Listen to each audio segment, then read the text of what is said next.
Olá, meus amigos, olá, minhas amigas. Bom, vamos nesse vídeo tentar terminar o estudo do contrato de doação.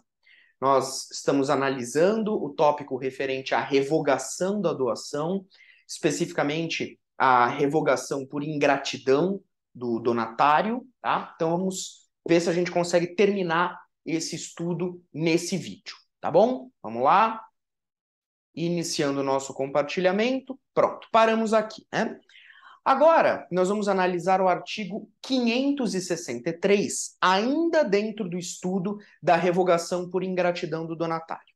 O dispositivo fala: a revogação por ingratidão não prejudica os direitos adquiridos por terceiros, nem obriga o donatário a restituir os frutos percebidos antes da citação válida, mas sujeita-o a pagar os posteriores. E, quando não possa restituir em espécie as coisas doadas, a indenizá-la pelo meio termo do seu valor. Esse dispositivo ele tem algumas informações importantes que a gente precisa extrair. Para a gente organizar essas informações, para a gente poder extrair, né, espremer esse dispositivo e tirar dele todas as informações, eu elenquei elas da seguinte maneira. Primeira informação: os efeitos da revogação por ingratidão são ex nunc, o que significa que esses efeitos eles não retroagem, ou seja, é dali em diante. Então, esses efeitos eles não atingem eventuais terceiros que possam ter comprado, adquirido o bem doado e não sabiam da ingratidão do donatário. Então, o que o código quer aqui é proteger o terceiro adquirente de boa fé, tá? Então, a gente até já comentou sobre isso, né? Mas só para recapitular. Imagine que o A doou um bem para o B e o B vendeu esse bem para o C, algo que é possível. Aí, o B, donatário, incorre numa hipótese de ingratidão e o A resolve revogar essa doação. Mas acontece que o B já vendeu o bem doado para o C, que é um terceiro adquirente de boa fé. O C, ele não sabia da ingratidão do donatário. Então o código está falando, ó, como os efeitos são ex nunc, ou seja, eles não retroagem, esse terceiro adquirente aqui, ele está preservado, ele está protegido. Ah, ele vai ter que devolver o bem que ele comprou? Não, não, ele continua com o B. Aliás, desculpa, ele continua com o bem. Tá? O A e o B, doador e donatário, que vão ter que se entender. Mas o C, que está de boa fé, não sabia da ingratidão e comprou o bem doado, esse está protegido. Veja que, com isso, a gente preserva a segurança jurídica, né? E, claro, protege o terceiro adquirente de boa-fé que não sabia desse ato indigno do donatário. Você não pode também, seria demais você exigir do sujeito lá, do terceiro adquirente, que ele soubesse, né, que o bem é doado e que houve uma ingratidão. Não dá para exigir. Então, essa é a primeira informação. A segunda é a seguinte: tudo bem, a doação foi revogada por ingratidão. Tá? Vamos imaginar que o donatário ele não alienou o bem doado, ele não vendeu o bem doado. Então, o bem doado ainda está nas mãos do donatário. O que vai acontecer? Bom, revogada a doação, o bem doado volta para o patrimônio do doador. Então, se o bem doado ainda estiver nas mãos do donatário, o donatário vai ter que devolver o bem doado para o doador. Esse bem doado retorna para o patrimônio do doador. Beleza? Mas, professor, e se, como nós vimos, o donatário já alienou o bem doado? Por exemplo, se o donatário vendeu o bem doado, nós já vimos que o terceiro adquirente de boa-fé está protegido, está preservado. Mas e como fica o doador nesse caso? Simples. Se o donatário já alienou o bem, então ele vai ter que reembolsar o valor do bem ao doador. Ou aos herdeiros do doador, né? Conforme o caso. Então, tudo bem. Ele fala, olha, tudo bem, você revogou a doação, mas eu vendi o bem doado. Tudo bem, você vendeu o bem doado, deixa o bem com o terceiro adquirente. Você vai me reembolsar o valor do bem. Tranquilo? Agora, é muito importante essa terceira regrinha, que diz respeito aos frutos. Frutos que, eventualmente, o bem doado possa ter produzido. Então, vamos lembrar. Frutos são bens acessórios. Então, vamos recapitular um pouquinho de parte geral. Frutos são bens acessórios. Eu retiro os frutos do bem principal sem diminuir a essência do bem principal. Tá? Imagine como uma árvore, né? Que eu vou lá e colho os frutos. O bem principal é preservado, ele não é diminuído, não diminui a essência. Então vamos imaginar, trazendo um exemplo um pouco mais, né, prático, vamos imaginar um caso em que o doador doou um apartamento para o donatário. Tá? Aí o que acontece? O donatário alugou esse apartamento. O donatário alugou o apartamento. Os aluguéis são considerados frutos. Eles são um tipo de fruto. Porque os aluguéis são destacados do bem principal, no caso do imóvel, né? E não diminui a essência do imóvel. O imóvel continua igual. Eu só vou colhendo esses frutos, tá? E aí, como é que fica, nesse caso, os frutos? O donatário que teve lá a doação revogada, ele vai ter que devolver esses frutos para o doador ou não? Tudo vai depender da citação do donatário. Ou seja, o doador entrou com uma ação contra o donatário para revogar a doação. A citação do donatário vai ser um marco divisório para eu analisar o que vai acontecer com os frutos. Então, vai depender antes da citação e depois da citação. Antes da citação, os frutos pertencem ao donatário. Então, antes da citação, os frutos pertencem ao donatário. Ficam com ele. Ele não é obrigado a devolver. Por quê?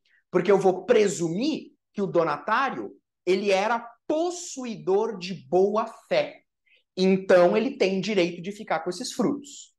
Então, enquanto ele não for citado, ele vai colhendo esses frutos e esses frutos são dele. Não precisa devolver os frutos para o doador. Ele vai devolver o imóvel, vai devolver o bem principal. Mas os frutos ficam com ele.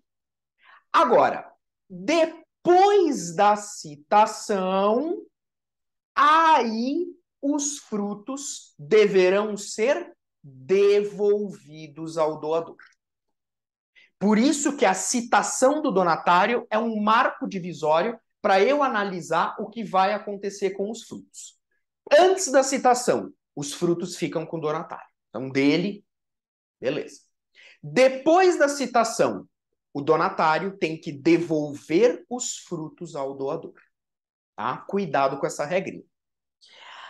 Veja, se depois da citação não for possível devolver os frutos, por algum motivo, o doador vai ter que ser indenizado. Tudo bem, não dá para devolver os frutos, beleza. O doador vai ser indenizado pelo meio termo do seu valor. Professor, o que significa isso? Meio termo do seu valor. Simples. Você vai tirar uma média entre o valor maior e o valor menor do fruto, durante aquele período em que o bem ficou com o donatário.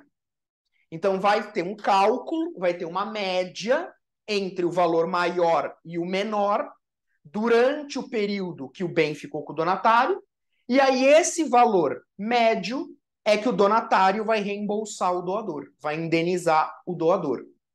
Na prática, pode ser que o juiz ele precise de um perito para encontrar esse valor, tá? Se for o caso, tranquilo, nomeia perito, o perito vai calcular o valor adequado. Tá bom? Simples? Maravilha. Agora, isso que nós estudamos, essa regra, ela vale para os frutos, mas ela não se aplica para produtos. Então, ela vale para frutos, mas não vale para produtos. Ai, professora, eu não lembro. Produtos, como é que é? Vamos de novo na parte geral. Produtos são bens acessórios, só que a diferença dos frutos é, no produto, eu retiro o produto do bem principal e eu vou diminuindo a essência do bem principal. O produto, ele vai acabando com o bem. O fruto, não. O fruto, eu vou tirando, vou tirando, vou tirando, e ele vai, entre aspas, sendo reposto. O bem principal não é desfalcado.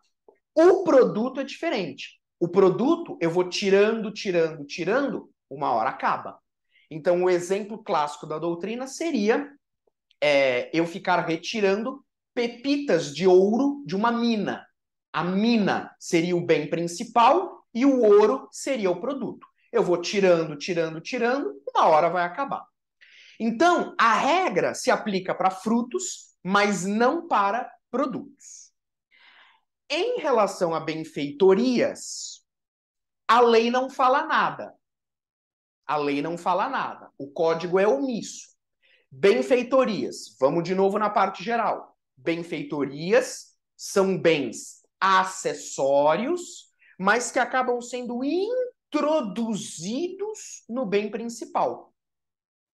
Tá? Então, as benfeitorias nada mais são do que obras que eu vou fazendo no bem principal. Aí tem aquela diferença, né? Benfeitorias necessárias, úteis, voluptuárias, enfim.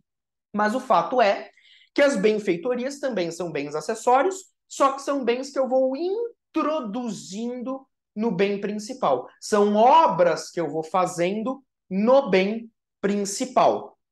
Tá? Porque durante o período que o bem doado estiver com o donatário, pode ser que ele faça benfeitorias. Né? Construir uma piscina, seria um exemplo de benfeitoria voluptuária, né? Consertou um vazamento no telhado, seria uma benfeitoria necessária, enfim.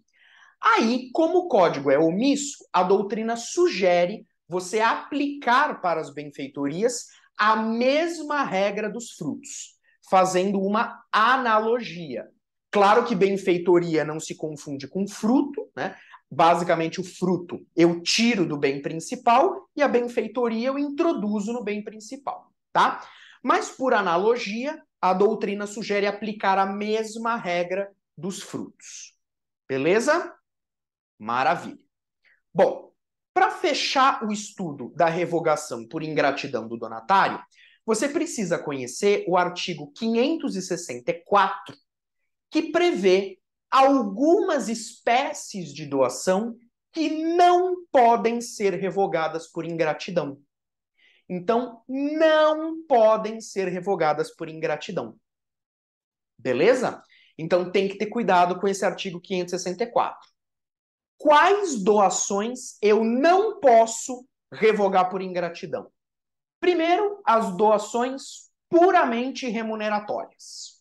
Já estudamos, né? Lembra, doações puramente remuneratórias. O doador é tomado por um sentimento de gratidão, porque o donatário prestou um serviço para ele e ele quer remunerar esse serviço.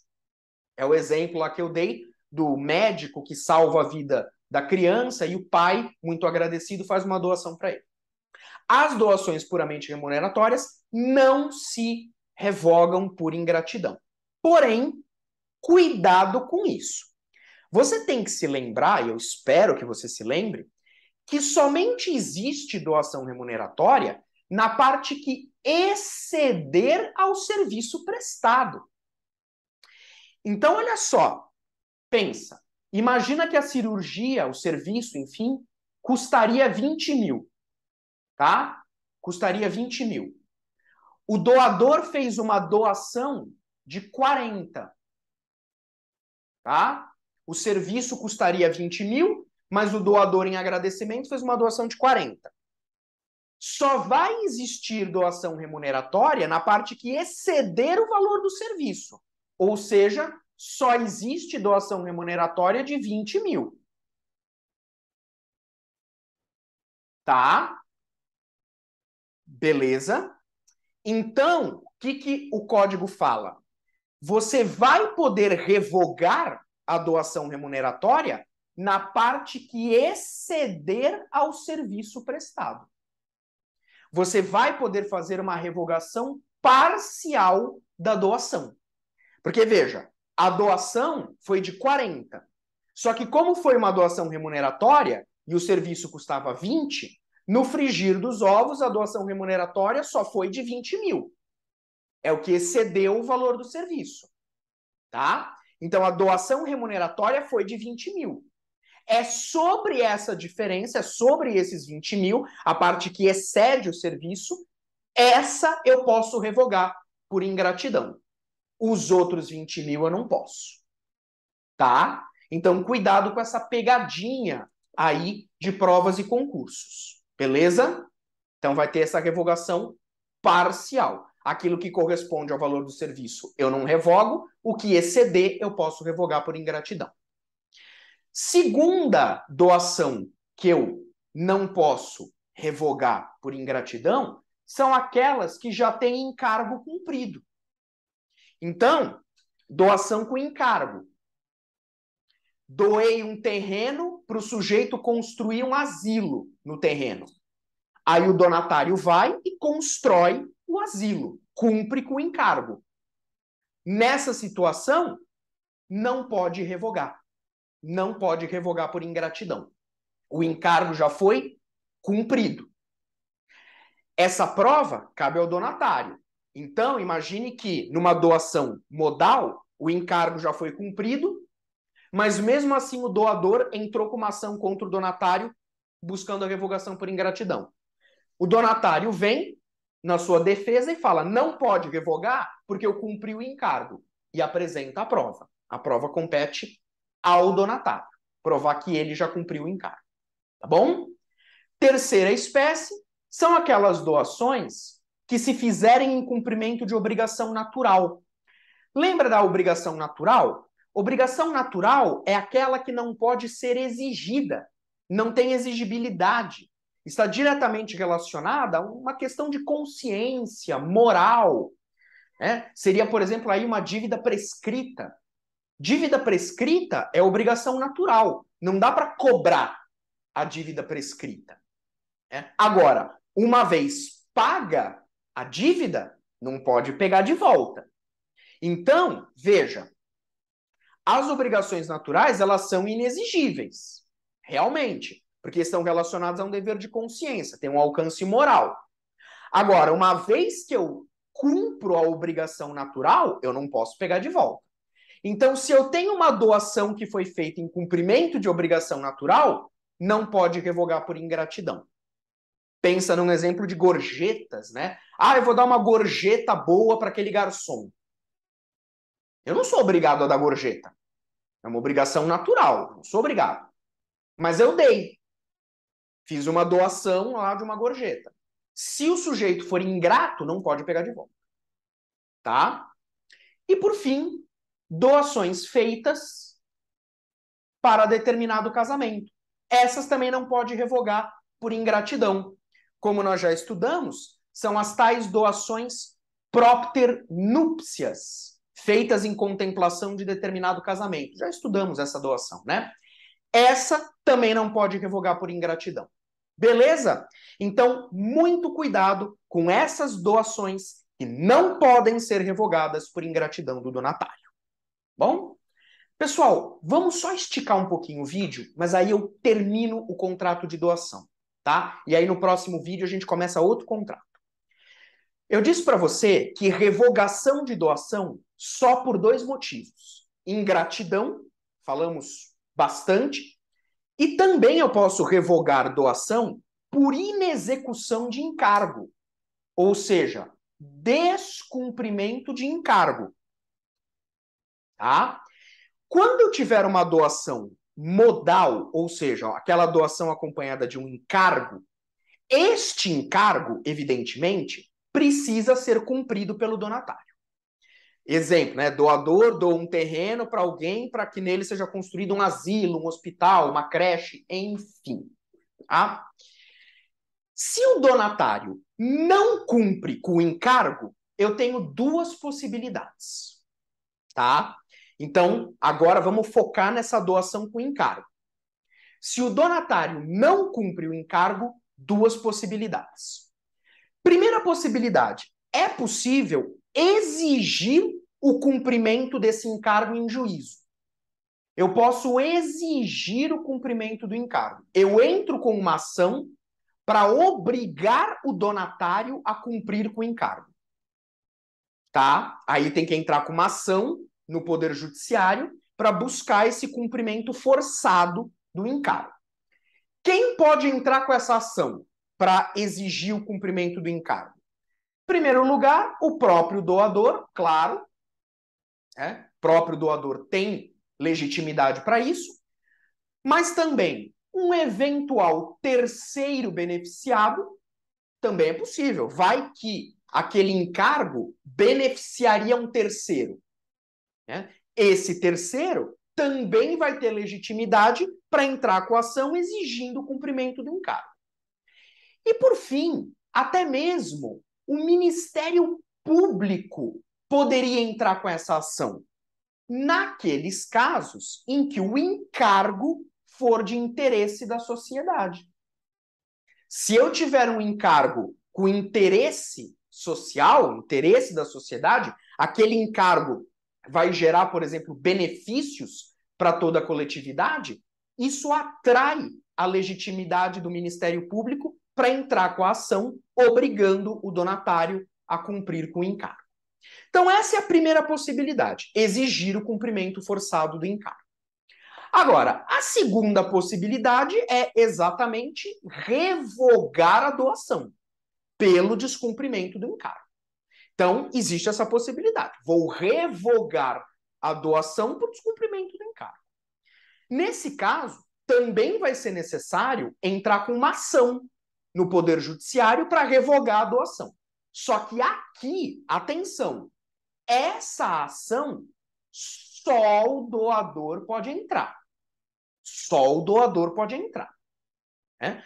Não faz sentido você permitir que um terceiro, mesmo um terceiro beneficiado, ou até o Ministério Público, revoguem uma doação que não foram eles que fizeram.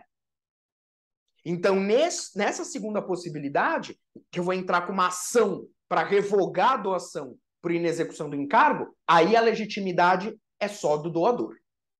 Beleza? Sobre a revogação por inexecução do encargo, o artigo 562 fala: a doação onerosa pode ser revogada por inexecução do encargo se o donatário incorrer em mora. Não havendo prazo para cumprimento, o doador poderá notificar judicialmente o donatário, assinando-lhe prazo razoável para que cumpra a obrigação assumida. Então aqui tem um ponto interessante. Para que eu revogue uma doação por inexecução do encargo, tem um requisito essencial, qual seja a mora do donatário. Só vai ser possível revogar a doação por descumprimento do encargo se o donatário estiver em mora. O professor Marco Aurélio lembra o seguinte, quando nós estamos estudando lá o direito das obrigações, que nós vamos estudar a mora, a gente verifica que a mora é o descumprimento de uma obrigação em razão do desrespeito do tempo, lugar e modo fixados pelas partes ou pela lei. Então, lá no direito das obrigações, a gente estuda que mora não é só atraso de tempo no cumprimento da obrigação. Também existe mora se eu não cumpro a obrigação seguindo o lugar e o modo que foi fixado, ou pelas partes, ou até pela própria lei. Então, na verdade, eu tenho vários tipos de mora, né? Só que especificamente aqui nesse ponto, o Código Civil, no artigo 562, ele focou naquela mora originada pelo atraso, pelo tempo mesmo. Então, aqui o Código Civil, ele se preocupou com o tempo de cumprimento da obrigação. No caso, tempo de cumprimento do encargo. Percebeu? Então, aqui, o donatário está demorando para cumprir o encargo. Então, veja, é possível que o próprio contrato de doação já preveja prazo para cumprimento do encargo. Pode ter lá uma cláusula, ó, o encargo tem que ser cumprido em tanto tempo. Aí é fácil, porque a mora vai ficar configurada quando o prazo previsto no contrato escoar. Então, fácil, né? O contrato previu o prazo, é só olhar aquele prazo. Está dentro do prazo, não tem mora. Passou do prazo e não cumpriu o encargo, está em mora. Agora, pode ser que o contrato de doação não preveja prazo para cumprimento do encargo. E aí como é que fica? Como é que você vai configurar a mora? Bom, aí é que entra o código dizendo, se o contrato não previr prazo, o que o doador faz? Notifica judicialmente o donatário e indica um prazo razoável para que ele cumpra com o encargo. Percebeu? Então, se o contrato não prevê prazo, o que o doador tem que fazer? Notifica judicialmente o donatário e coloca lá prazo. Estou te notificando, você tem tanto tempo para cumprir com o encargo. O prazo é razoável. O código fala prazo razoável. Ai, professor, o que é prazo razoável? Não sei. Varia conforme o caso concreto. Né? Se o encargo é, por exemplo, construir um asilo, claro que você não pode dar de prazo uma semana para construir um asilo. Né? Aí não é razoável. Então, isso varia conforme as peculiaridades do caso concreto. Essa análise da razoabilidade do prazo é feita pelo juiz. Né? Então, o juiz é que vai analisar, conforme o caso concreto, se aquele prazo que o doador está dando é razoável ou não, a depender do encargo, etc, etc. Tá bom? Agora, para fechar, o donatário, se ele quiser evitar a revogação da doação, o que ele pode fazer? Ele se oferece para purgar a mora, né? Purgar a mora e ressarcir eventuais prejuízos, né, que possam ter aí se originar. Então, o donatário pode tentar evitar que a doação seja revogada, purgando a mora e, consequentemente, também pagando, ressarcindo eventuais prejuízos que possam ter surgido. Tá bom? Meus amigos, terminamos o contrato de doação. Terminamos. O que significa que no nosso próximo vídeo nós começaremos um novo contrato. Tá bom? Agradeço a sua atenção, a sua paciência. Espero que você esteja gostando aí do nosso curso de Direito Civil, parte de contratos. E espero você no próximo vídeo com um tema novo. Novo contrato que nós vamos estudar. Forte abraço, bons estudos e até lá.